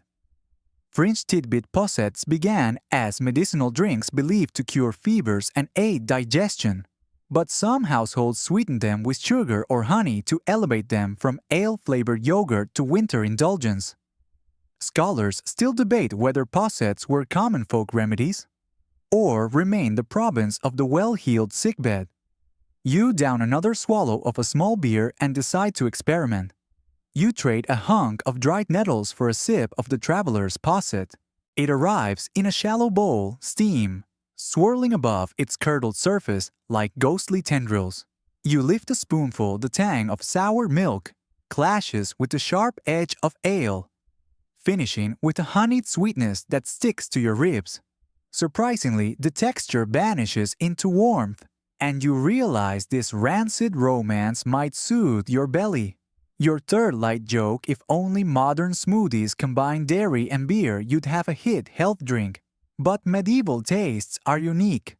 A barrel-marked cider catches your eye.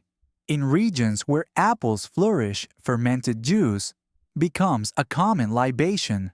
You pay a few pennies and receive a pewter mug of cloudy cider, its fizz tickling your tongue. Mainstream fact cider production thrived in Normandy and England, its alcohol content varied widely, sometimes rivaling wine. Historians still argue how cider's popularity shifted across Europe. As wine imports increased and beer brewing spread, you take a hearty gulp. The sweet tart tang of apples drenches your palate, followed by a subtle bite of tannin. You close your eyes imagining orchards in bloom, rather than muddy village streets.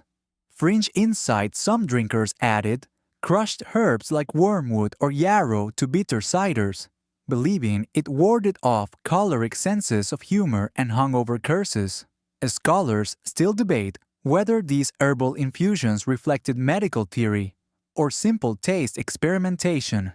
Next, you spy a merchant's flask of spiced wine, a heady concoction of red wine, heated with cinnamon cloves and citrus peel. Such mulled wines brought exotic flavors indoors during winter months. You barter a slice of your reserved bread for a small cup. The barkeep ladles steaming wine into a wooden bowl, its surface shimmering with oil from orange rinds. You inhale deeply the aroma of spices wrapping around you like a comforting cloak. You sip carefully. Warmth blooms in your chest, radiating outward. The cinnamon and clove sparkle against the wine's tannic backbone, while the citrus peel adds a zing that wakes drowsy senses. A light joke: a sip of this, and I might mistake myself for a lord. Yet you recall that sugar was a rare luxury. So spiced wine was mainly for celebrations. Mainstream fact: sugar imports from Cyprus and Sicily reached Europe via Venetian traders, making sweetened wines and confections costly status symbols. Historians still argue whether sugar's use in spiced wine was widespread beyond elite circles or part of broader communal festivities. As you finish, you feel both buoyed and buzzed, a delicate tightrope between pleasure and peril. Alcohol soothed the pangs of hunger and disguised foul water, yet frequent consumption led to dependency and unrest. A fringe chronicle mentions ale riots in overcrowded towns when brewers raised prices. Villagers stormed barrels, much as they might fight a siege. Scholars still debate the scale and frequency of such uprisings. You slide from the bench lighter in coin but buoyed in spirit, and step into the cool dusk air. The world outside smells of smoke and livestock, but inside you savored half a dozen liquid lifelines. Tomorrow you'll face the dull ache of nutritional deficiencies once more. But for tonight, you toast the elixir that turned poison into pleasure. You stir from your uneasy slumber bones, creaking in protest, and you realize that surviving on bread broth and occasional foraged greens comes at a price. Your body starts to betray you in subtle but alarming ways. Today, you confront the shadow of chronic nutritional deficiencies that loom over every medieval life. You rise and stretch, noticing stiffness in your knees that wasn't there before. It's an ache deeper than mere fatigue. You hobble to the communal hearth mirror, a polished pewter plate, and peer at your reflection. Pale lips, sunken eyes, and a slight curvature of your spine betray long-term malnourishment. Mainstream fact diets, high in grains and low in fresh fruits and vegetables, cause widespread anemia, scurvy, and rickets across Europe, especially in inland peasant communities that lacked access to coastal fish or exotic imports. Historians still argue whether such deficiencies peaked during famines or remained a constant specter in everyday medieval life. Your first act is to scoop yesterday's nettle broth into your bowl. The iron-rich liquid coats your tongue with a tang that hints at vitality, yet you know one bowl won't reverse months of shortfalls. Fringe tip: some folk healers carry tiny pouches of powdered red clay, believing its iron content could be sprinkled into soups to restore blood, though no one knows if anyone dared eat the gritty concoction. Scholars still debate whether such remedies were widespread folk medicine, or just apocryphal scribbles in manuscript margins. You clutch the bowl to your chest, recalling when your neighbor's child succumbed to a fever that blistered her gums. Classic scurvy, the result of zero vitamin C for months. You wonder if she would have survived had a pilgrim dropped off a bag of citrus rinds at the abbey gate. The idea of oranges in your diet still feels like a fairy tale. Shivering slightly, you don your woolen tunic and slip into the chilly morning air.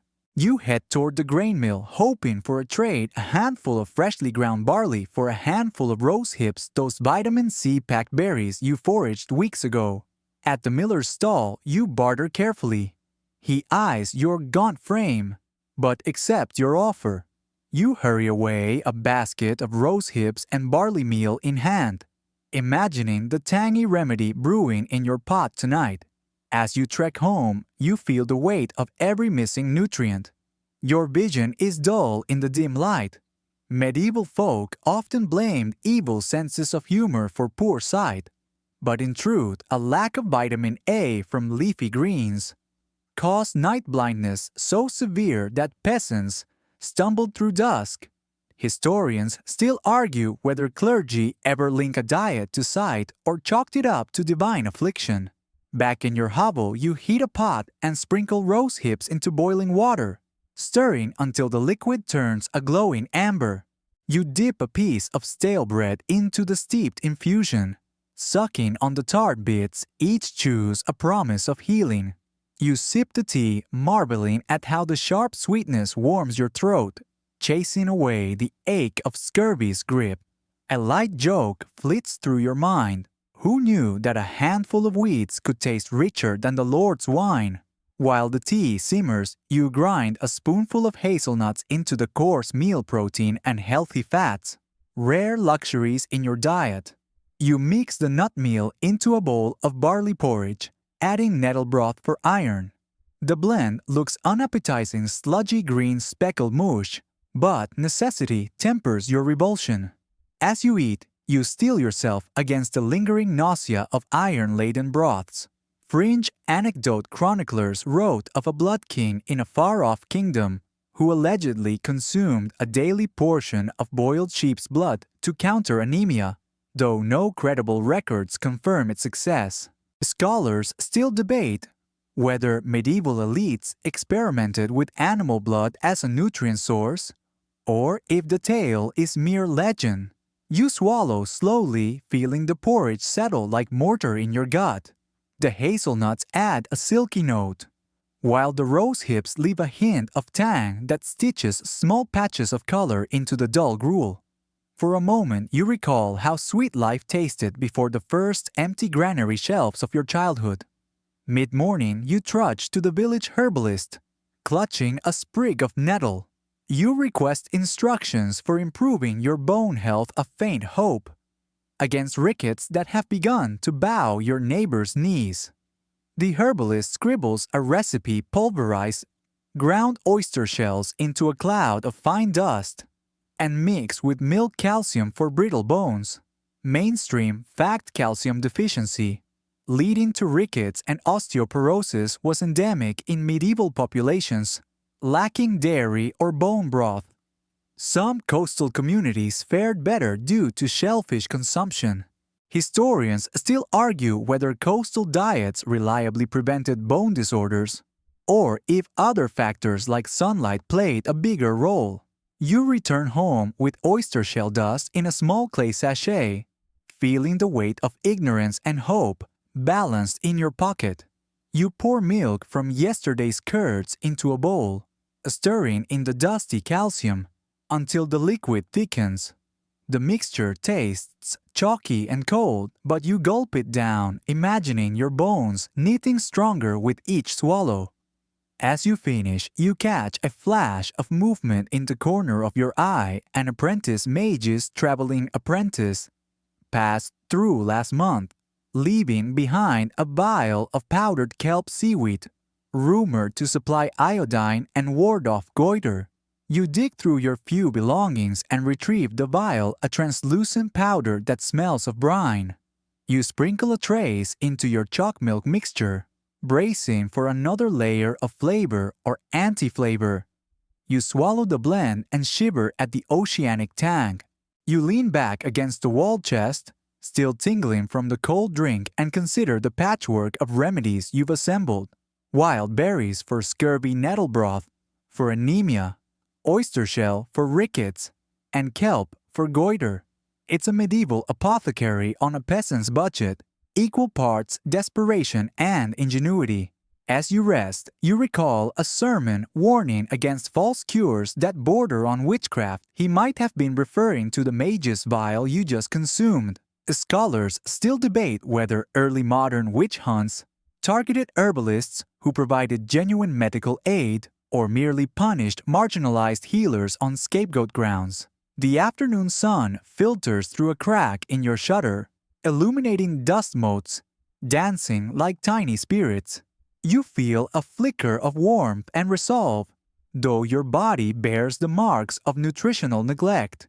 Your mind races with solutions scavenged from hedgerows, sea scraps, and moonlit experiments. Tonight, you pore over a tattered manuscript borrowed from the itinerant priest, a list of edible roots, tree bark infusions, and fungal poultices. You plan tomorrow's menu: a stew of wild onions, crushed bone broth, nettle, and dandelion greens, a dash of kelp, and a final flourish of rose hip tea to chase away deficiency. As dusk falls, you sit cross-legged by the hearth, sipping the last of your rose hip infusion. The tart warmth floods your limbs, urging them to remember movement without pain. You whisper a quiet thanks for each remedy, each scrap of knowledge passed hand to hand through generations. You settle onto your straw pallet, the weight of your nutrient-laden blankets cushioning aches that might soon subside. You close your eyes, envisioning a future where no child fears brittle bones or bleeding gums, where every table overflows with color rather than monotony. As sleep beckons, you vow to keep gathering, steeping, crushing, and blending until your body reclaims its strength. Because in medieval life, survival isn't just about filling the belly, it's about piecing together life from the scattered treasures of earthsea and human ingenuity. You awaken at dawn to a chill that seeps into your bones, a reminder that medieval cooks sometimes dared to transform the grotesque into the gourmet, and you, ever the adventurer, are about to sample the strangest curiosities and terrors that grace feasts, both noble and obscure. Pull on your tunic, steel your stomach, and follow as I guide you through dishes that inspire equal parts fascination and revulsion. Your first destination is the manor's kitchen, where cooks prepare a jellied swan, a flamboyant display piece for guests, though peasant foragers whispered that the gelled broth was little more than boiled cartilage congealed into a mold. Mainstream fact: elaborate aspics were indeed served at noble banquets using clarified broth, set with natural gelatin from hooves and bones. They symbolized culinary mastery and wealth. Historians still argue whether common folk ever glimpsed such extravagance, or if written recipes skew toward an idealized courtly kitchen. You step forward as a plump swan neck, gracefully curved, emerges from a silver mold. The aspic's surface gleams like stained glass, trapping petals of parboiled carrots and beans in crystal clarity. A fringe tidbit: some culinary texts mention that cooks added ambergris whale vomit, prized in perfumery, to aspics for fragrance. A bizarre luxury that costs more per ounce than gold. Scholars still debate whether any cook actually dared use ambergris in food, or if scribes embellished recipes for shock value. You pluck a silver fork from the table and pierce the aspic. It trembles like a living thing before you slice into it. The first bite yields a cold, slippery texture. The taste a faint echo of the bird's fatty richness, muted by gelatin. You swallow surprised that the slick coating spares your teeth any effort. A light joke crosses your mind, if only my boots were this waterproof. Next, you encounter a dish of gruel, made from sows others reputed to be a peasant cure for a harsh winter's chill. Mainstream fact offal and organ meats were sources of nutrition for lower classes, stretching resources when muscle meat was scarce. Historians still argue how frequently peasants consume such offal versus discarding it or reserving it for pigs. Your nose wrinkles as you approach a cauldron simmering with udders cut into small pieces. The slurry smells faintly of milk and old fat. A fringe rumor claims that adding rose hips to the udder gruel masked its gritty flavor, turning necessity into novelty. You steel yourself, scoop a spoonful, and bite into a rubbery morsel, chewy, slightly sweet, yet bizarrely comforting as the warm broth soothes your throat. You recall joking with an itinerant monk that sow's udders were the original bubble tea, though his deadpan silence suggested ecclesiastical disapproval. A second light joke. Who knew my curiosity would lead me to dairy's weirdest corners? The book then presents a bowl of powdered bee larvae, touted as an aphrodisiac among the gentry. Mainstream fact insect consumption has been documented in various cultures, and some medieval texts reference eating grubs as protein supplements. Historians still argue whether insect eating was a necessity among peasants or stigmatized as desperation fare. You raise an eyebrow as the cook offers a spoon. The larvae are dry, grainy, and taste faintly of honeycomb. You pop one into your mouth. It crunches, releasing a nutty sweetness and a hint of bee sting bitterness. You chew quickly, gulp it down, and stifle a cough. A third light joke. Well, talk about going straight to the source of honey. Now the pièce de résistance, roast peacock. The bird emerges flamboyantly with its tail fanned, a living centerpiece. Turned oven-roasted spectacle. Mainstream fact peacocks were more valued for their display than their taste, and birds were often served with tails, reattached to skin for effect. Historians still argue whether the meat was ever actually consumed or ceremonially presented and discarded. You stare as the cook carves the breast meat pale, stringy, and surprisingly bland. The tail feathers dyed with saffron and safflower glimmer above your head. You taste a small bite dry, faintly gamey, lacking any remarkable flavor beyond the aroma of roasting fat. Fringe insiders whisper that cooks sometimes injected the carcass with wine to moisten the flesh, though it often just left the skin soggy. Scholars still debate whether such techniques improved taste or merely added theatrical flair. You swallow, glancing at the impressed gazes of nobles around the table. A light joke flits through your mind. If the presentation is 9/10 of the feast, then I just ate a painting. Lastly, you're offered a cup of sangria-like punch made from spiced meat, complete with floating figs and pomegranate seeds, a nod to Moorish influences in Iberia. Mainstream fact. Moorish Spain introduced sugar, citrus, and new fruits to Europe, shaping medieval beverage culture. Historians still argue how rapidly these ingredients diffused northward, and which recipes remained local specialties. You sip, letting the sweet-tart concoction wash away the memory of gelled swan and larvae crunch. The fig adds a rich chew, pomegranate seeds pop like jewels, and the honeyed meat smooths the edges. A final light joke. This punch could make a peasant forget he ever ate sow's udders. You stand patting your full belly and reflect on the paradox medieval cooks transformed scarcity and superstition into symbols of status and artistry, leaving common folk to dream of forbidden flavors while they chop bones for broth. As you exit the kitchen, you feel both exhilarated and slightly queasy, but isn't that the thrill of culinary curiosity?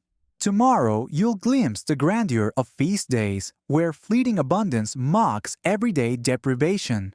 But tonight, you rest with the vivid memory of dishes that blurred the line between fear and fascination. You awaken pre-dawn to the triumphant clang of the manor gates opening today. Is a feast day the rarest respite from medieval monotony? When tables overflow with abundance, you've only glimpsed in daydreams.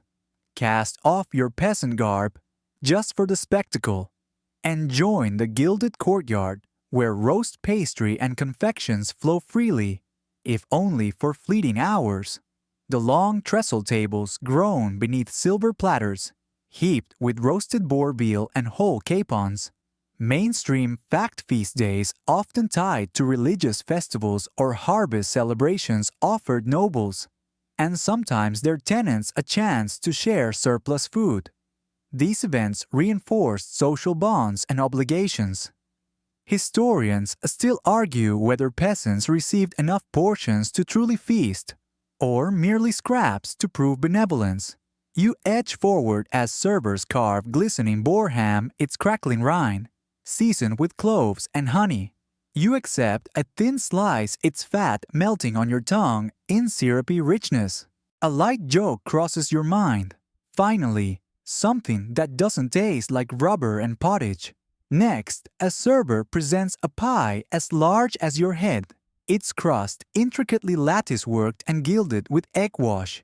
Inside lies chopped hazelnuts, dried cherries, and shards of preserved citrus. Peel a sweet savory marble unavailable most of the year. Mainstream fact meat and fruit pies were staples of grand banquets, offering a balance of flavors and showcasing imported fruits, kept rare by transport costs. Historians still debate whether fruit pies at peasant tables ever contained real fruit or substituted mushy local apples. You savor a forkful. The crust is buttery, the filling sticky and bright each bite, a burst of novelty. Fringe rumors some cooks gilded pie crusts with gold leaf to impress guests, though few sources confirm that common folk ever saw actual gold on their food. Scholars still argue whether edible gold was more spectacle than substance.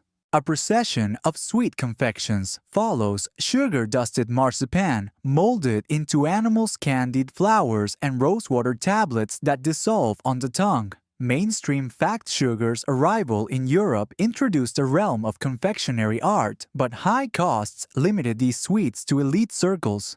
Historians still debate how quickly sugar became a culinary staple beyond courtly kitchens. You reluctantly scrap your full stomach to taste a rosewater tablet. It melts instantly, leaving a perfume glow on your palate. A second light joke. The only thing sweeping me off my feet today is this sugar. Beneath an arbor, cauldrons of mulled wine dance with steam, and nearby kegs of mead offer golden nectar. You partake of each toasting lords and ladies as though born to privilege. Mainstream fact alcoholic beverages signified health and prosperity at feasts, with recipes varying regionally, honey in the north, grape wine in the south. Historians still argue whether peasants ever sampled these tipples or watched from the sidelines. Fresh fruits, grapes, figs, and dates appear on platters imported at great expense. You pop a date into your mouth. Its sticky flesh glistens the flavor, transporting you to sun-kissed orchards. A third light joke. Who knew exile to the pantry could taste this sweet? The feast's finale is a carved sugar sculpture, a castle complete with turrets and miniature knights. Children gasp as candid knights joust atop drawbridges made of marzipan. Fringe, tidbit sugar sculptures known as subtleties demonstrated both wealth and artistry. Some lasted only hours before melting in the heat. Scholars still debate how intricate these creations truly were versus later exaggeration in cookbooks. You stand amid laughter music and clinking goblets absorbing the dizzying display of excess. Though your station affords only scraps, crumbs of crust, and a fleeting sip of wine, you revel in the sensory feast sights of shimmering gilded platters, sounds of lute and drum aromas of roasting meats and spiced sweets. As midday wanes, the tables clear and servers sweep away debris of brittle sugar and stained linens. You return to your hovel carrying only memories and a small cloth sack of leftover crusts tossed your way as alms. They'll last you through another week of bland fare, each crumb a token of today's fleeting abundance. You lie on your straw pallet, stomach full in a way strangers lingering in hooves and bones broth could never imagine. For tonight you're exalted beyond your peasant birth part of a world where food symbolizes power, faith, and community. You lie back on your straw pallet as dusk's lavender shadows stretch across the rough-hewn beams. The tumult of feast day revelry, the clang of goblets, the laughter of nobles, the scent of spiced roast fades into a gentle hum. Your heart slows each breath a soft tide, lapping at the shore of sleep. Tonight you rest on the shoulders of history's countless diners, who like you learned to savor small triumphs amid scarcity. The memory of crackling boar rind and honeyed pies drifts away, replaced by a quiet warmth that settles in your chest. In this lull, you remember the pungent bite of pickled cabbage, the floral whisper of rosewater, the sting of nettle broth and marble, that each odd flavor taught you resilience. Outside, the wind sighs through thatch and timber, carrying faint echoes of the market's bustle now long gone. You imagine fields lying fallow in moonlight, tendrils of fog weaving through stubble and ruins. The world beyond your hovel's walls is vast and silent, but here you are safe, cradled by familiarity. As your eyelids grow heavy, your mind drifts over the day's journey from the morning's golden aspic to the evening's sugar sculptures, each scene a chapter in a medieval chronicle, where hunger and hope entwine. You feel gratitude for the roasted crusts warming your belly and for the wisdom gleaned from hushed folklore and stolen recipes. Your breath deepens. The stirring of rodents in the rafters, once a source of dread, now feels like a lullaby of survival. You imagine sinking into soft moss, beneath ancient oaks free from the grind of scarcity. Tomorrow's dawn will bring pottage and pags with faith once more. But for now, surrender to the hush. Let the rhythm of your pulse mimic the gentle rumble of distant church bells, leading you into dreams where bread rises effortlessly, where every table overflows without cost, and where the simplest morsel tastes of peace.